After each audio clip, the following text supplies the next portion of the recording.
संस्कृत में वर्ण पहला चैप्टर है।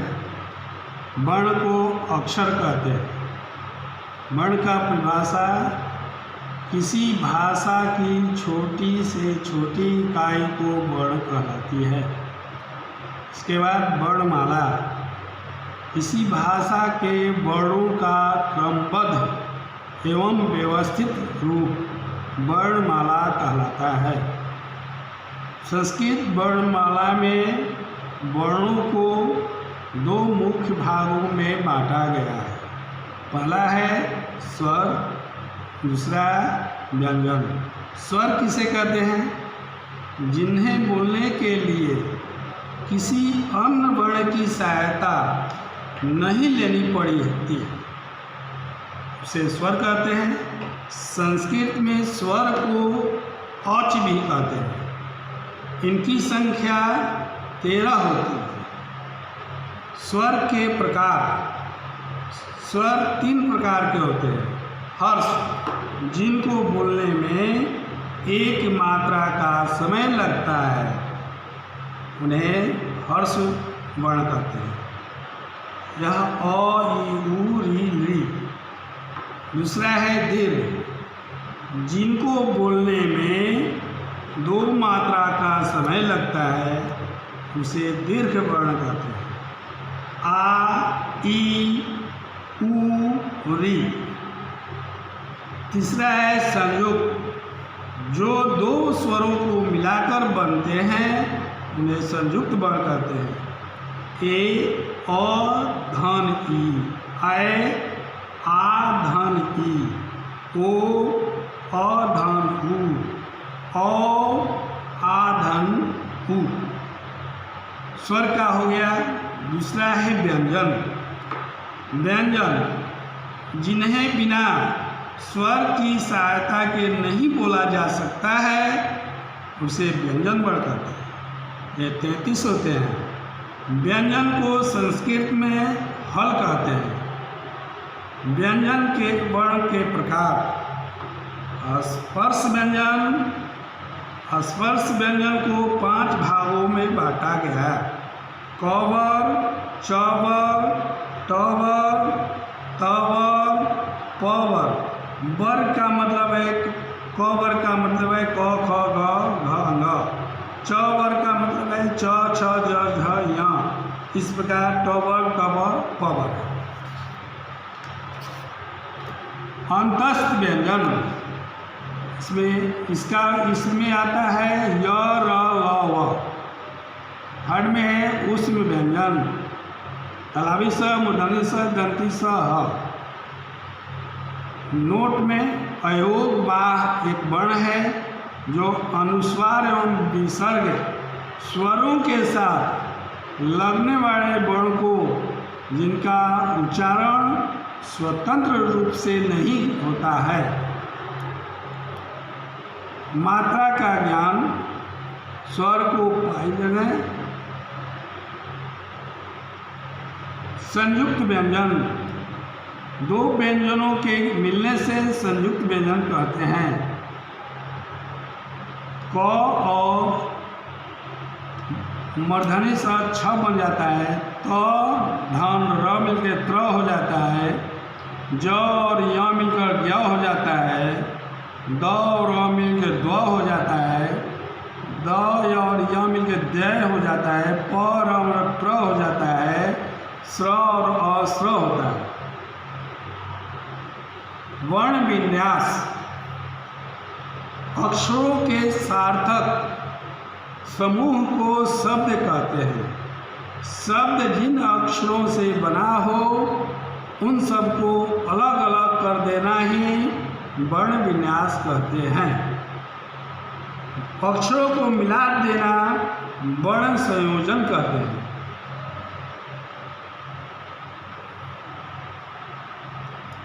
इस पर आप लोगों को होमवर्क दे रहे हैं। पहला है संस्कृत वर्णमाला को कितने भागों में बांटा गया। दूसरा है स्वर वर्णों के कितने भेद होते हैं। तीसरा है हर्ष और दीर्घ स्वर में कौन कौन से वर्ण आते हैं? चौथा है स्पर्श व्यंजन को कितने भागों में बांटा गया? निम्नलिखित स्वर वर्णों से दो दो शब्द बनाएं। अ, ई, उ, ओ, औ, क, ख, त, च, न, प, य, व। धन्यवाद। धातु रूप प्रकरण। इस पाठ में तुम लोगों को धातु पढ़ना है। धातु को हिंदी में क्रिया कहते हैं। उसका मूल रूप धातु है। धातु के अलावा लकार, लकार बहुत ही जरूरी है। लकार को काल या अवस्था कहते हैं।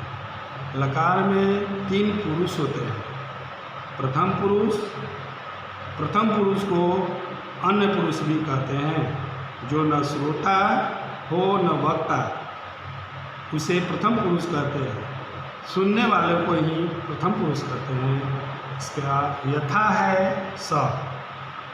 मध्यम पुरुष, श्रोता को मध्यम पुरुष कहते हैं। यथा त्वम। वक्ता, उत्तम पुरुष, वक्ता को उत्तम पुरुष कहते हैं। यथा अहम। लकार, लकार तथा अवस्था के अनुसार लकार 10 होते हैं, जो विभिन्न कालों के लिए प्रयुक्त होते हैं। इनमें से निम्नलिखित 5 लकार प्रमुख हैं। पहला है लट लकार, जो हिंदी में वर्तमान काल कहते हैं। इसका परिभाषा ता है, ती है, ते है, रहा है, रहे है, रही है। दूसरा है लिट लकार, भविष्यत काल, गा, गे, गी। तीसरा है लंग लकार, भूतकाल, था, हुआ, गया, आया, झुका इत्यादि। लोट लकार, आज्ञा, प्रार्थना, जाओ, बैठो, आओ, बैठिए, जाइए इत्यादि। पांचवा है विधि लिंग, चाहिए, संभावना, होना चाहिए, पढ़ना चाहिए, शायद हो, शायद आए, क्या पता, आ जाए इत्यादि। लंग लकार, लट लकार का सूत्राणी। इसमें वचन 3 है, पुरुष 3 है। प्रथम पुरुष एक वचन का सूत्र है ती, द्विवचन का त, बहुवचन अंति। मध्यम पुरुष सी, थ, थ। उत्तम पुरुष आमी, आव, आम। लट लकार के धातु रूप इस प्रकार चलते हैं। पठ धातु का रूप निम्नलिखित प्रकार के हैं। पठती, पठत, पठन्ति। मध्यम पुरुष में पठसी, पठथ, पठथ। उत्तम पुरुष में पठामी, पठाव, पठाम। उपरोक्त सूत्र के अनुसार पठ धातु पर बैठाकर आप लोगों को समझा दिए। अब है लिट लकार। लिट लकार का सूत्र है स्यति, स्यत, स्यन्ति। स्यसि, स्यथ, स्यथ। श्यामी, श्याव, श्याम।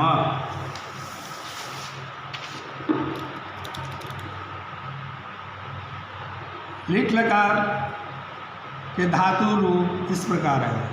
से भू धातु है, उस पर प्रथम पुरुष में भविष्यति, भविष्यत, भविष्यन्ति। भविष्यसि, भविष्यथ, भविष्यति। भविष्यामि, भविष्याव, भविष्यामि। अब थर्ड में है लंग लकार, इसको भूतकाल कहते हैं। इसका सूत्र है तह, ताम, अम, अह, तम, त, अम, आव, आम। लंग लकार में धातु के पहले अ जोड़ देते हैं। इसका रूप पस पर चला रहे हैं, इसको ध्यानपूर्वक आप लोग सुनिए और देखिए। अपश्यत, अपश्यताम, अपश्यन, अपश्य, अपश्यतम, अपश्यत, अपश्यम, अपश्याव, अपश्याम। इतना ही तुमको पढ़ना है। गृह कार्य के लिए निम्नलिखित नीचे दिए गए हैं, उनको कृपया करके बनाकर लाना होगा।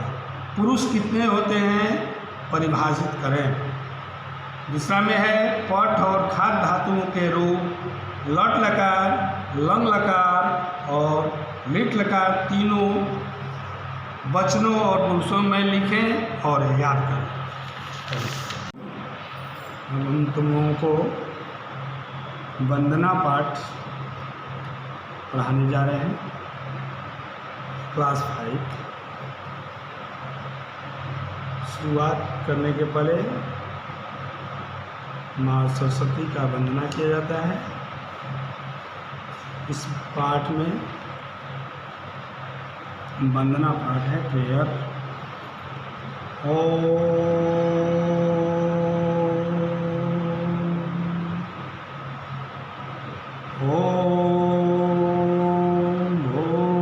भूर्भुवः स्वः तत्सवितुर्वरेण्यं भर्गो देवस्य धीमहि धियो यो नः प्रचोदयात्। नमामीश्वरं पूर्वं तत् श्रेष्ठान् नमाम्यहं काले करोमि कार्याणि पठन् क्रीडं तदा। ओम भूर्भुवः स्वः। ओम कहने से तीनों लोग का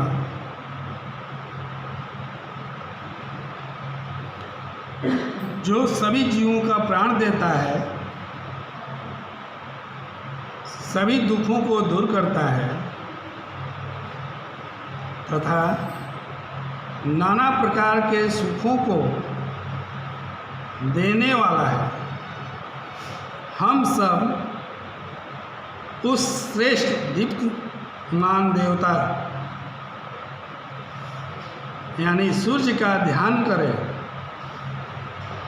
जिससे कि वे हमारी बुद्धि को प्रेरित करे। पहला श्लोक का यह अर्थ हुआ। दूसरा श्लोक नमामि ईश्वरम पूर्वतः। मैं पहले ईश्वर को प्रणाम करता हूँ। श्रेष्ठान नमाम्यहम्, फिर बुजुर्गों को प्रणाम करता हूँ। काले करोमि कार्याणि, पढ़ने खेलने आदि कार्य का समय पर पूरा करता हूँ। इसलिए मैं उस परम पिता परमेश्वर को ध्यान करते हुए मैं अपना पाठ स्मरण करता हूँ। इनसे सुन लो श्लोकार्थ। ओम भूर्भुवः स्वः। सो सभी जीवों को प्राण देता है, सभी दुखों को दूर करता है तथा नाना प्रकार के सुखों को देने वाला है। हम सब वो श्रेष्ठ दीप्तमान देवता सूर्य को ध्यान करें, जिससे वे हमारी बुद्धि को प्रेरित करें। दूसरा पाठ, दूसरा श्लोक। मैं पहले ईश्वर को प्रणाम करता हूँ, फिर बुजुर्गों को प्रणाम करता हूँ, पढ़ने खेलने आदि का समय पर करता हूँ। उसके बाद मेरा दिनचर्या क्या है उस पर मैं आप लोगों को बताता हूँ। पहले अपना अपना नाम लिखना है। जैसा मैं एक उदाहरण दे रहा हूँ। मम अनुजस्य नाम निशांत अस्ति।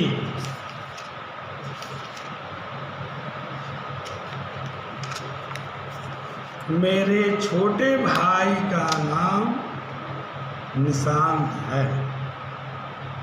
स जो मैं सर्वनाम के बारे में बताया है, यहाँ अनुज के निशांत के लिए है, स निशांत के लिए है। सः प्रातः शीघ्रम उत्तिष्ठति।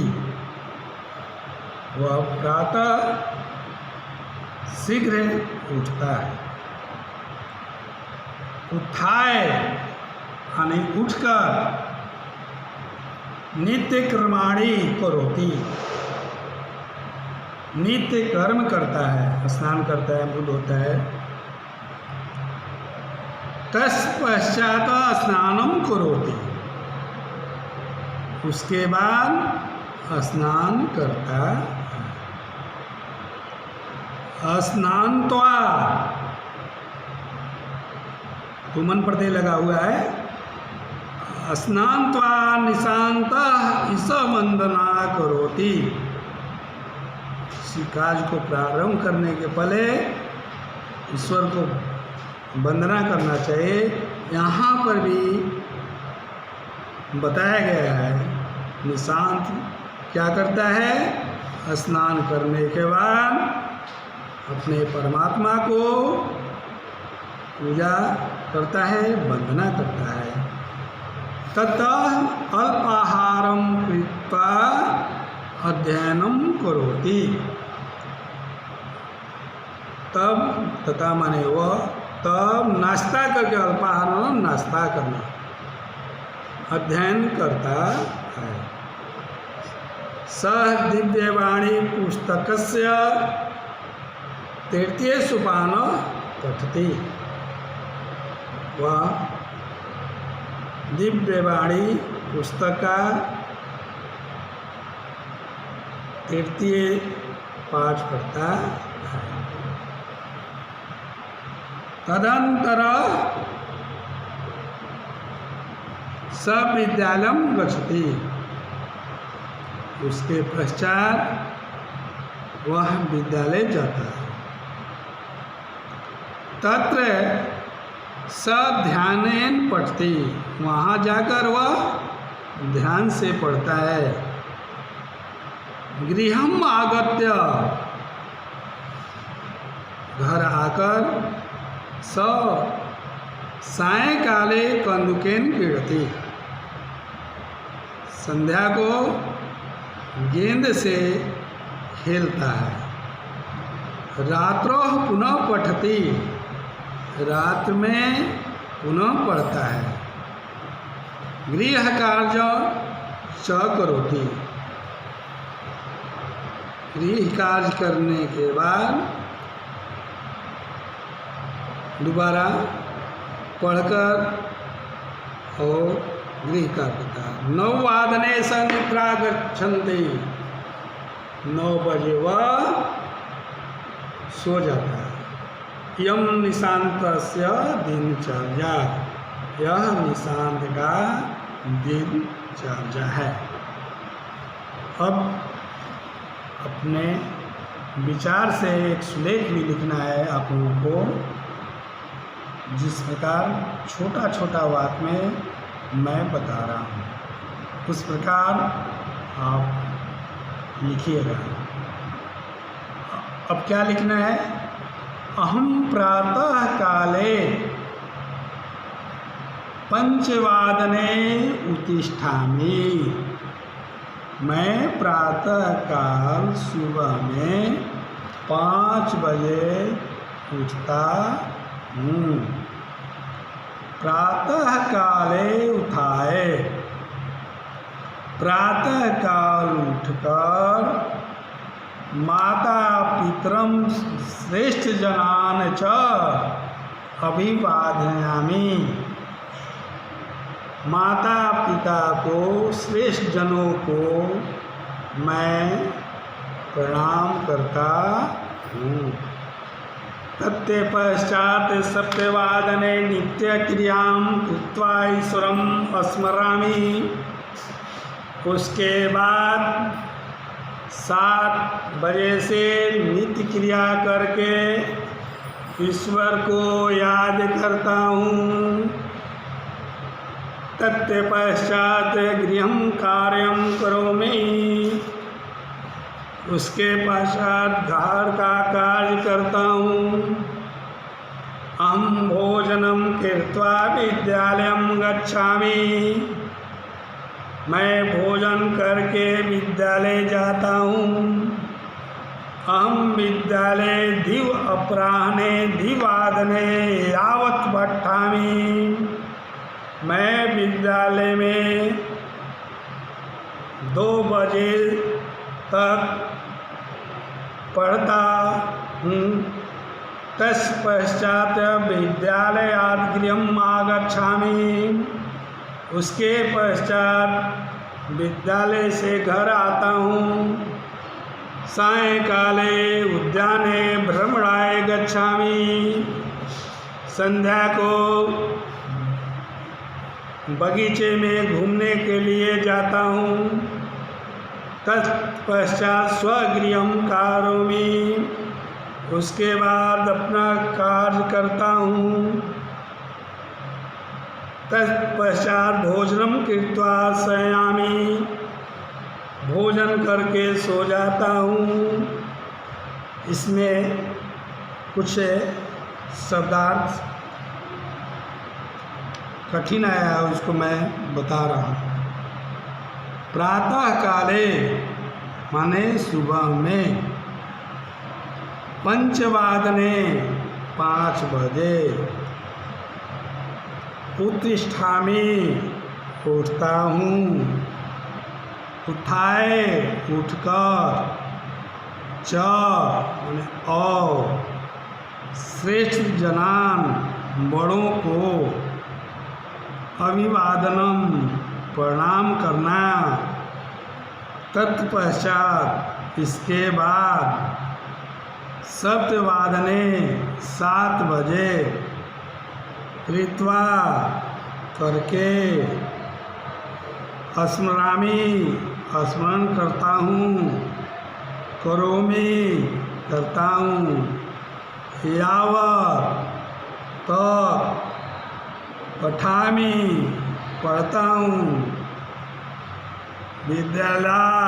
विद्यालय से, उद्याने बगीचे में, भ्रमणाय घूमने के लिए, शयामि सोता हूँ।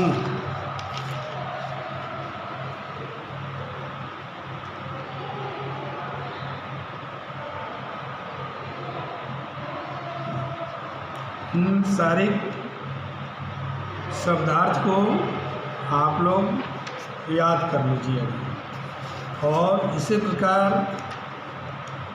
अपने स्वयं दिनचर्या को लिखिए। धन्यवाद। शब्द रूप प्रकरण। शब्द रूप बनाने वाले प्रत्यय को शुभ प्रत्यय कहते हैं। जैसे राम धनसु, राम। बालक धनसु, बालक। शुभ प्रत्यय के कुछ रूप हैं जो विभक्ति कारक एकवचन, द्विवचन, बहुवचन के अनुसार बनाया गया है। प्रथमा में कर्ता, सु औ जस। द्वितीया में कर्म, कारक कर्म हुआ, अम औ जस। तृतीया करण, टाभ्याम भी। चतुर्थी संप्रदान कारक होता है, ढेभ्याम भ्यस।